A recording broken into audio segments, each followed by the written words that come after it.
ನಾನು ಚಿಕ್ಕಮಗಳೂರು ಡಿಸ್ಟ್ರಿಕ್ಟು ನರಸಿಂಹರಾಜಪುರ ತಾಲೂಕಿನ ಕಾನೂರು ಗ್ರಾಮದ ಹೆಣಚಿ ಅಂತ ಹೇಳ್ತಕ್ಕಂಥ ವಿಲೇಜ್ ಅದು ಮನೆ. ಆ ಊರ ಹೆಸರು ಹೆಣಚಿ. ಗಿಡ್ಡೇಗೌಡರು ಮತ್ತು ಗೋವಮ್ಮ ಅವರು ಸ್ವಲ್ಪ ವಿದ್ಯಾಭ್ಯಾಸ ಮಾಡಿ ಅಲ್ಲಿಂದ ಪ್ರೈಮರಿ ಎಜುಕೇಷನ್ ಆದಮೇಲೆ ಮಿಡ್ಲ್ ಸ್ಕೂಲ್ ಓದಬೇಕಾದ್ರೆ ಕೊಪ್ಪ ತಾಲೂಕಿನಲ್ಲೇ ಎಲ್ಲೂ ಇರಲಿಲ್ಲ.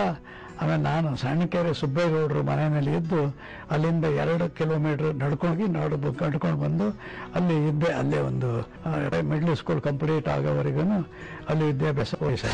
ಆದಮೇಲೆ ಕೊಪ್ಪ ತಾಲೂಕಿನಲ್ಲಿ ಎಲ್ಲೂ ಹೈಸ್ಕೂಲ್ಗಳು ಇರಲಿಲ್ಲ, ನರಸಿಂಹರಾಜಪುರ ತಾಲೂಕಿನಲ್ಲೂ ಇರಲಿಲ್ಲ. ನಾನು ಚಿಕ್ಕಮಗಳೂರು ಜಿಲ್ಲೆಯಲ್ಲಿ ಹೈಸ್ಕೂಲ್ ವಿದ್ಯಾಭ್ಯಾಸ ಪೂರೈಸಿದೆ. Intermediate college Shivamogga Sahyadri college ಅಂತ ಹೇಳಿ ಹೆಸರು ಇರೋದು. ಹಿಂದೆ ಇಂಟರ್ಮೀಡಿಯೇಟ್ ಕಾಲೇಜ್ ಅಂತ ಇತ್ತು. ಅದೊಂದು ಸೇರಿಕೊಂಡು ಅಲ್ಲಿ ಇಂಟರ್ಮೀಡಿಯೇಟ್ ಓದ್ತಾ ಇದ್ದಾಗ ಸ್ವಾತಂತ್ರ್ಯ ಸಂಗ್ರಾಮದಲ್ಲಿ ಹೆಚ್ಚು ಜನ ಪಾಲ್ಗೊಂಡಿದ್ರು. ಇದಕ್ಕಿಂತಲೂ ಮೊದಲು ನಾನು ಹೈಸ್ಕೂಲ್ನಲ್ಲಿ ವಿದ್ಯಾಭ್ಯಾಸ ಚಿಕ್ಕಮಗಳೂರಿನಲ್ಲಿ ಮಾಡ್ತಾ ಇದ್ದಾಗ ಸ್ವಾತಂತ್ರ್ಯ ಸಂಗ್ರಾಮದಲ್ಲಿ ಮುಂದಾಳತ್ವದಲ್ಲಿ ಮಾನಿಟರ್ ಅಂತ ಹೇಳಿ ಕರೀತಾ ಇದ್ರು. ನಾನು ಎಲ್ಲರನ್ನ ಆರ್ಗನೈಸ್ ಮಾಡ್ತಿದ್ದೆ ಸ್ಕೂಲ್ನಲ್ಲಿ. ಅಲ್ಲಿಂದ ಯಾವುದೇ ಒಂದು ಕಾರ್ಯಕ್ರಮ ಆಗೋದಾದರೂ ನನ್ನ ಮುಖಾಂತರನೇ ಹೆಡ್ ಮಾಸ್ಟರು ಬಾಕಿ ಉಳಿದ ಟೀಚರ್ಸ್ ಎಲ್ಲ ಹೇಳ್ತಾ ಇದ್ರು. ಲೀಡರ್ಶಿಪ್ ಅಲ್ಲಿಂದ ಬೆಳವಣಿಗೆಗೆ ಅವಕಾಶ ಆಯಿತು. ಆಮೇಲೆ ಇಂಟರ್ಮೀಡಿಯೇಟ್ ಕಾಲೇಜ್ ಶಿವಮೊಗ್ಗದಲ್ಲಿ ಬಂದು ವಿದ್ಯಾಭ್ಯಾಸ ಪೂರೈಸೋದ್ರೊಳಗೇನೆ ಸ್ವಾತಂತ್ರ್ಯ ಸಂಗ್ರಾಮ ಚಳವಳಿ ಜಾಸ್ತಿ ಆಯಿತು.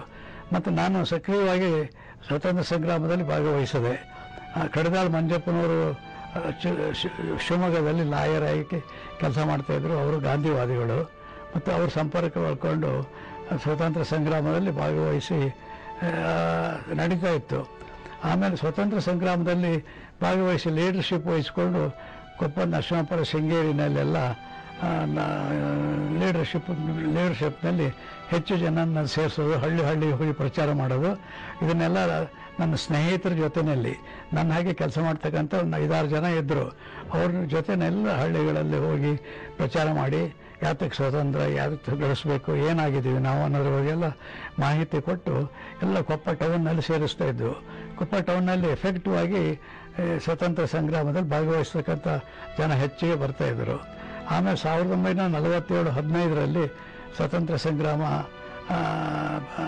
ಕೊನೆ ಆಗೋ ಸಂದರ್ಭದಲ್ಲಿ ಡಿಕ್ಲೇರ್ ಮಾಡೋದು. ಸ್ವಾತಂತ್ರ್ಯ ಸಂಗ್ರಾಮದಲ್ಲಿ ಎಲ್ಲರಿಗೂ ಖುಷಿ ಆಯಿತು. ಇಡೀ ದೇಶ ಜನಗಳೆಲ್ಲ ಸಂತೋಷಪಟ್ಟರು. ಆವಾಗ ಇಂಡಿಪೆಂಡೆನ್ಸ್ ಪ್ರಾರಂಭ ಆಯಿತು. ವಿದ್ಯಾಭ್ಯಾಸ ಮುಂದುವರಿಸೋದಕ್ಕಾಗಲಿಲ್ಲ. ಫೈನಾನ್ಷಿಯಲ್ ಪ್ರಾಬ್ಲಮ್ ಬೇರೆ ಇತ್ತಲ್ಲ, ಅದರಿಂದ ಮುಂದೆ ಹೋಗೋದಕ್ಕಾಗಲಿಲ್ಲ ನನಗೆ. ಸ್ವಾತಂತ್ರ್ಯ ನಮಗೆ ಬಂದು ಸ್ವಲ್ಪ ದಿವಸದಲ್ಲಿ ಸ್ವಲ್ಪ ತಿಂಗಳುಗಳಲ್ಲಿ ಮಹಾತ್ಮ ಗಾಂಧಿ ತೀರೋದ್ರು. ಆಮೇಲೆ ನಾನು ಇನ್ನೂ ಮುಂದೆ ಹೋಗೋದಕ್ಕೆ ಸರಿಯಾಗೋದಿಲ್ಲ, ದುಡ್ಡೂ ಇಲ್ಲ. ಆಮೇಲೆ ಟೈಮ್ ಹಾಳಾಗ್ತದೆ ಅಂತ ಹೇಳಿ ಕೊಪ್ಪದಲ್ಲಿ ಒಂದು ದಿನಸಿ ಅಂಗಡಿ ಓಪನ್ ಮಾಡಿದೆ.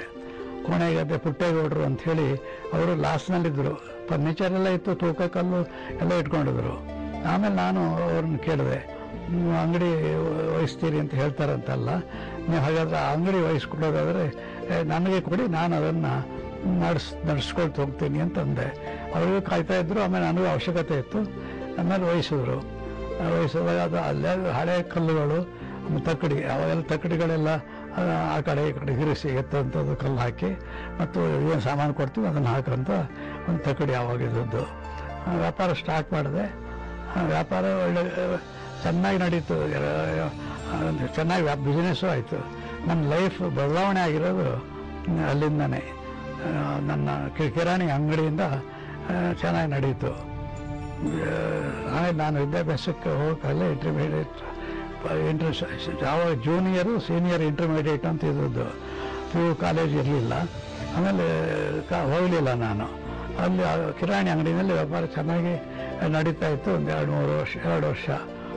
ಆಮೇಲೆ ನಾನು ಒಬ್ಬನೇ ಇರೋದು. ನಾನು ಒಬ್ಬನೇ ಅಂಗಡಿಯನ್ನು ನಡೆಸಬೇಕು, ಸಾಮಾನು ಕೊಡಬೇಕು, ಇದೆಲ್ಲ ಮಾಡಿಕೊಂಡು ಕಷ್ಟಪಟ್ಟು ಜೀವನ ಮಾಡಿದೆ. ತೊಂದರೆ ಆಗಲಿಲ್ಲ, ಖುಷಿ ಆಯಿತು ನನಗೆ. 1950 ಶಾಂತಮ್ಮ ಅಂಥೇಳಿ ಹಸುಗೋಡಿನ ಸಣ್ಣ ಬೋಬೇಗೌಡರ ಮಗಳು ನನಗಂತಲೂ ಅನುಕೂಲವಾಗಿದ್ದರು. ನಾನು ಸ್ವಲ್ಪ ಎಷ್ಟೇ ಆದ್ರೂ ಕಷ್ಟದಲ್ಲಿ ವಿದ್ಯಾಭ್ಯಾಸ ಮಾಡಬೇಕಾದ್ರೆ ಅವರಿಗೆ ಇವನೇನೋ ಚಿಕ್ಕ ಯೂನಿಯನ್ ನಾನು ಇಂಡಿಪೆಂಡೆಂಟ್ ಆಗಿ ಮಾಡ್ತಾ ಇದ್ದಾನೆ, ಒಳ್ಳೇದಾಯಿತು, ಮದುವೆಗೆ ದುಡ್ಡು ಗಿಡ್ಡು ಎಲ್ಲ ಕಷ್ಟ ಆಗ್ಬೋದು ಅನ್ನೋ ಹಾಗೆ ಅಭಿಪ್ರಾಯ ಇತ್ತು ಅವರಿಗೆ. ಆದರೂ ಅದು ಯಾವುದನ್ನು ಎಕ್ಸ್ಪ್ರೆಸ್ ಮಾಡದೆ ಕೊಟ್ಟರು. 1950ನೇ ಇಸ್ವಿನಲ್ಲಿ ಮದುವೆ ಆಯಿತು. 1950ರಿಂದ ಸೈಟ್ ಏನು ತಗೊಂಡಿದ್ನಲ್ಲ, ಆ ಸೈಟ್ನಲ್ಲಿ ಬಿಲ್ಡಿಂಗ್ ಕಟ್ಟೋದಕ್ಕೂ ಅನುಕೂಲ ಆಯಿತು ನನಗೆ. MS ದೇವೇಗೌಡರು ಅಂತ ಹೇಳಿ ಕೊಪ್ಪದಲ್ಲಿ ಇಡೀ ರಾಜ್ಯದಲ್ಲಿ ಅವರು ಜವಾಬ್ದಾರಿ ಸ್ಥಾನದಲ್ಲಿ ಕೆಲಸ ಮಾಡಿದವರು ಅಲ್ಲ, ಅವರು ಭಾಳ ಸಭ್ಯರಾಗಿದ್ದರು. ಆಮೇಲೆ ನನ್ನ ಅಂಗಡಿ ವ್ಯಾಪಾರ ಚೆನ್ನಾಗಾಯಿತು. ಸ್ವಲ್ಪ ಅಲ್ಲಿ ಆ ಮನೆ ಕಟ್ಟೋದಕ್ಕೆ ಆಯಿತು. ಆ ಸೈಟ್ನಲ್ಲಿ ಮನೆ ಸಾಮಾನ್ಯದೊಂದು ಬಿಸ್ನೆಸ್ ಟೈಪ್ ಶಾಪ್ ಮಾಡಿದ್ರು. ಶಾಪ್ ಮಾಡಿಕೊಂಡು ಈ ನಾನು ಮದುವೆ ಆಗಿರ್ತಕ್ಕಂಥದ್ದು ಆ ಬಾಡಿಗೆ ಮನೆ ಪುಟ್ಟೇಗೌಡರ ಮನೆಯಿಂದ ಆ ಸಂದರ್ಭದಲ್ಲಿ ಶಾಂತಮ್ಮ ಅಂಥೇಳಿ ಅವರು ಮದುವೆ ಆಗಿರೋದು ನಾನು. ಆಮೇಲೆ ನಾನು ಬಿಲ್ಡಿಂಗ್ ಕಟ್ಸಿದ ಮೇಲೆ 1951ನೇ ಇಸ್ವಿನಲ್ಲಿ ಅಲ್ಲಿ ಶಿಫ್ಟ್ ಮಾಡಿದೆ. ಈ ಬಾಡಿಗೆ ಮನೆ ಸಣ್ಣದಾಗಿತ್ತು, ಅದು ಸರಿಯಾಗ್ತಾ ಇರಲಿಲ್ಲ ಅಂಥೇಳಿ ಕೊನೆಗೆ ಅಲ್ಲಿ ಹೋಗ್ಬಿಟ್ಟು ಹೊಸ ಅಂಗಡಿ, ಅದು ನಮ್ಮದೇ ಜಾಗದಲ್ಲಿ ಅಂಗಡಿ ಮಾಡಿ ಬಿಸ್ನೆಸ್ಸು ಮಾಡಿದೆ ಚೆನ್ನಾಗಿ. ಆಗ ಮೊದಲೆಲ್ಲ ಮುನ್ಸಿಪಾಲ್ಟಿ ಅಂದರೆ ಪೌರಸಭೆಗೆ ತಹಸೀಲ್ದಾರರೇ ಅಧ್ಯಕ್ಷರಾಗಿರ್ತಾ ಇದ್ರು. ಆಮೇಲೆ ವೆಂಕಟರಾಮಯ್ಯ ಅಂತ ಹೇಳಿ ತಹಸೀಲ್ದಾರ್ ಇದ್ದರು. ಅವರು ಈ ಗೌಡ್ರು ಭಾಳ ಬ್ರೈಟ್ ಆಗಿದ್ದಾರೆ, ಇವರು ಮುನ್ಸಿಪಾಲ್ಟಿ ನಿಲ್ಲೋದು ಒಳ್ಳೆಯದು ಅಂತ ಹೇಳಿ ನಿಲ್ಲಿಸೋರು ಅವರು ಒಂದು ಎಲ್ಲ ಹೇಳೋರು. ನಿಲ್ಲಿಸಿ ನನಗೆ ಹೆದರಿಕೆ, ಆಗಾಗಲೇ ನಾನು ಇಷ್ಟೊಂದೆಲ್ಲ ಜವಾಬ್ದಾರಿ ನಡೆಸೋದು, ಮುನ್ಸಿಪಾಲ್ಟಿ ನಡೆಸ್ಕೊಂಡು ಹೋಗೋದು ಅಂತ. ಆದರೂ ಸಹ ಧೈರ್ಯ ಮಾಡಿ ನಿಂತೆ. ಆಮೇಲೆ ಅವಿರೋಧವಾಗಿ ಚುನಾವಣೆ ಆಯಿತು, ಯಾರೂ ಕಂಟೆಸ್ಟ್ ಮಾಡೋಕ್ಕೆ ಬರಲಿಲ್ಲ. ಆಮೇಲೆ ಕೊನೆ ತಹಸೀಲ್ದಾರರು, ಆ ಊರಿನವರು ಅವರೆಲ್ಲ ಇವರನ್ನೇ ಪ್ರೆಸಿಡೆಂಟ್ ಮಾಡಬೇಕು ಅಂತ ಹೇಳೋದು. ನನ್ನಿಂದ ಆಗೋದಿಲ್ಲ, ಇಂಡಿಪೆಂಡೆಂಟ್ ಆಗಿದ್ದೀನಿ, ಬಿಸ್ನೆಸ್ ಮಾಡ್ಕೊಂಡು ನನ್ನ ಜೀವನ ನಡೆಸೋದು ಕಷ್ಟ, ಮದುವೆ ಬೇರೆ ಇತ್ತೀಚೆಗೆ ಆಗಿದೆ ಅಂತ ಹೇಳಿದಾಗ ಅವರು ಇಲ್ಲ, ನೀನು ನಿಲ್ಲಬೇಕು, ನೀವು ಏನು ತೊಂದರೆ ಆಗೋದಿಲ್ಲ, ಟೌನ್ನಲ್ಲಿ ಇದ್ದೀರಲ್ಲ, ಏನೋ ಅನಾನುಕೂಲಗಳಿಲ್ಲ, ಹಾಗೆ ನೋಡ್ಕೊಂಡು ಹೋಗ್ಬೋದು ಅಂತಂದರು. ಧೈರ್ಯ ಮಾಡಿ ನಿಂತೆ. ನಾನು ಮುನ್ಸಿಪಾಲ್ಟಿನಲ್ಲಿ ಪ್ರೆಸಿಡೆಂಟ್ ಆದ 1952ನೇ ಇಸ್ವಿನಲ್ಲಿ. ಆಮೇಲೆ ಮುನ್ಸಿಪಾಲ್ಟಿನಲ್ಲಿ ಪ್ರೆಸಿಡೆಂಟ್ ಆದಮೇಲೆ ಹಳ್ಳಿಯವರ ಸಮಸ್ಯೆಗಳೆಲ್ಲ ಪರಿಹಾರ ಮಾಡೋರು ಯಾರೂ ಇರಲಿಲ್ಲ.